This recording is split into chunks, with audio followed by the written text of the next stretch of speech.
Good morning. This is again another episode with Joe Gray at Malden Talks. And with me today, I have Dr. Ricardo Rosa. Today's chat is going to be about charter schools. Some of the issues we've had, some of the issues we've faced, some of the issues we've lived with. What I've dealt with when I had my first child, my wife and I looked into what school system, and there happened to be a charter school near where we lived in Malden. Mm-hmm. So my wife started investigating it, but I didn't feel comfortable because I'd never been to a charter school. I grew up in a public school system.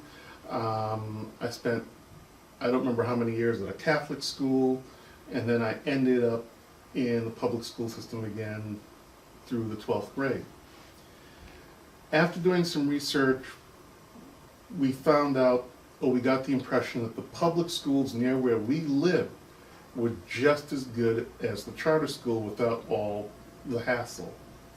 So we did that. We switched over and decided to put our kids in the public schools. We loved it. We never looked back. Mm-hmm. Since then, this is many years ago, my daughter's now 18 in college. Since that time, over the years, we've seen many questionable issues. A lot of ethics questions, a lot of logistics, a lot of financial issues concerning how money gets budgeted or allocated, what the state laws say about how much money to, in my opinion, take from the public schools and give to the charter schools. Mm-hmm. Some of it doesn't seem fair. I know it's the law, but some of it just doesn't feel right. Mm-hmm. Dr. Rosa, could you enlighten us? Tell us what you know, what you've seen, and just what's happening with charter schools in the state of Massachusetts. Right. Well, I think you're absolutely right in your perception of sort of how charter schools operate in comparison to public schools. There's a major report that came out of the Stanford University. It's called the Credo Report. And what that report is a very comprehensive research that was done on charter performance in comparison to public schools. Mm-hmm. And what that report found is that charter schools, by and large, throughout the country tend to operate just as well, just as good as public schools, but in many areas significantly worse in terms of its outcomes. Really? Right. Okay. Right. So even in New Bedford, where I live, we have multiple elementary schools that outperform the charter schools in the area. Okay. So that is despite the fact that charter schools have significant leeway in terms of the curriculum they deliver, their organizational behavior, the fact that the teachers in charter schools tend to not be unionized, and so they tend to work more hours.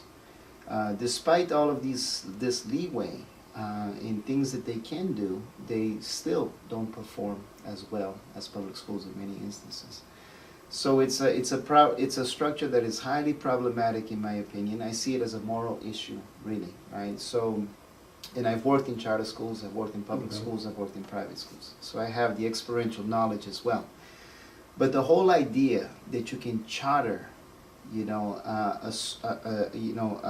aspect of public schooling, right, so as to improve the public schools, which is what the charter school industry is built off of, is egregious. It just makes no sense that you can improve public school systems by withdrawing resources from them. It just makes very little sense to me.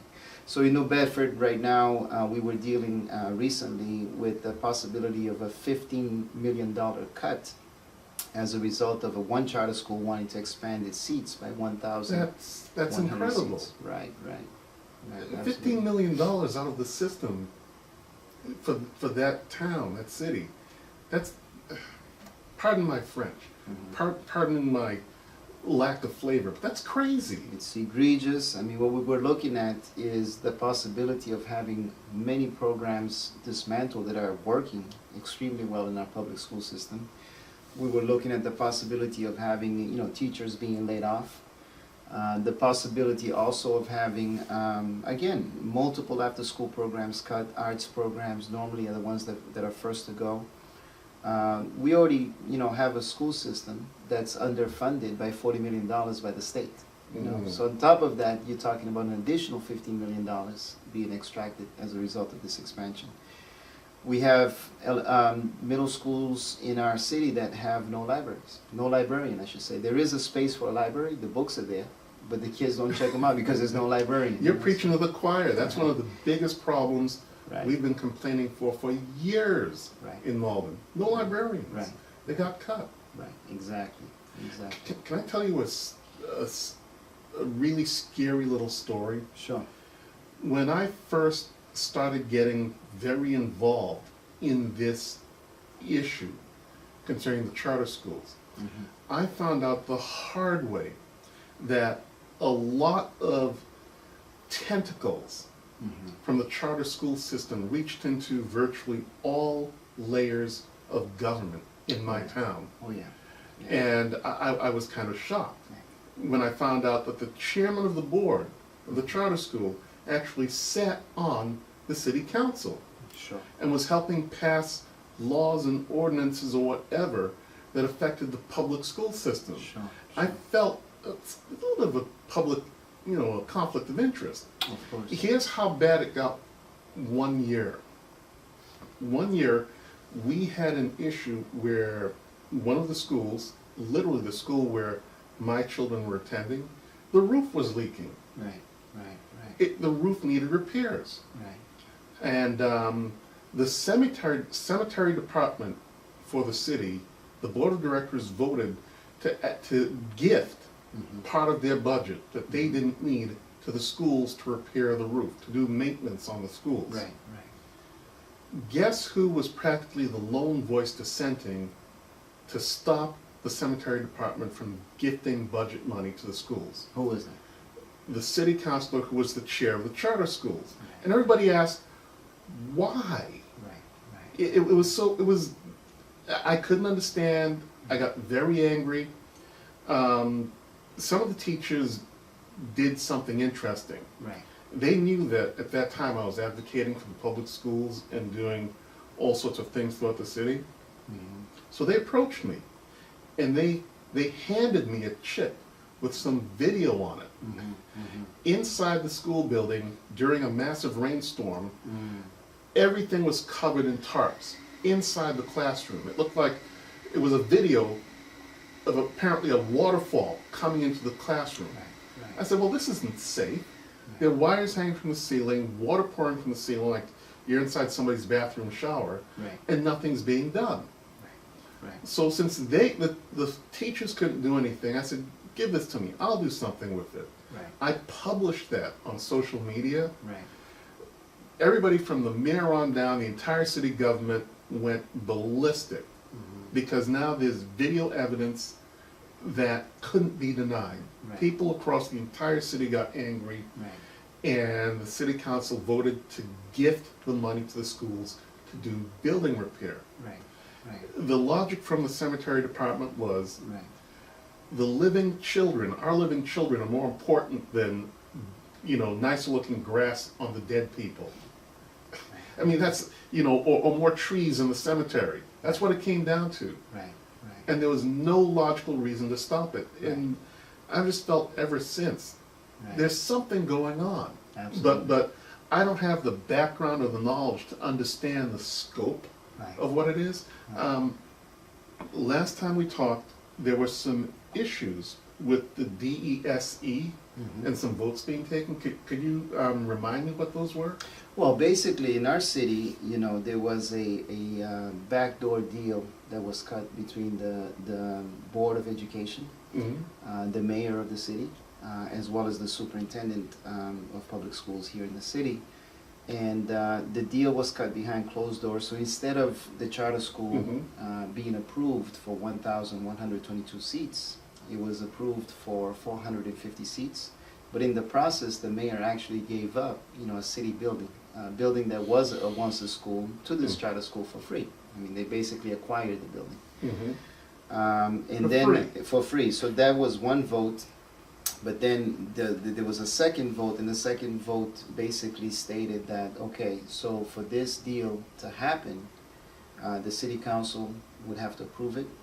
The school committee would have to approve it, and then it moves up to the legislature because new sort of statutes have to Mhm. be instituted in order to have this particular charter school model unfold, which is unprecedented in Massachusetts, right? Mhm. And so the second vote was that if the legislature does not approve it, then this particular school would be able to acquire 595 seats as opposed to 450 seats, which we saw as a form of extortion, basically, right? So those are the two That's votes. an end around the rules. Right, but not only that, I mean, prior to this vote being taken by the Board of Education, we held a community forum. We had 400 something odd people come out to the community forum. And it was a wide representation of different races, ethnicities, ages. We had youth, a lot of youth come and speak that day, teachers, so multiple people from multiple backgrounds. Despite the fact that we had that, and we invited the Commissioner of Education to come to this forum, to listen to the community, right, to get community input, he never showed, citing that it was a conflict of interest because there was an open proposal to expand the charter schools. Mhm. Yet, he did visit the charter school when this proposal was on the table. So we see this as a major contradiction. Despite the fact that we had this forum, the community was totally shut out of this deal. The deal was crafted behind closed doors, Mhm. and no one invited the community representatives or the local union to the table to discuss this deal. I'm going to describe that using a dirty word in my town. Right now, there's a lot of controversy over executive sessions. Right. Yeah. And they're not public and no one knows what's going on. Right. No one knows exactly what the rules are, even though the rules are the rules. Right. Some things are being semi-permanently in the dark, left Correct. in the dark. Yeah, it's an effort to derail democracy, in my opinion.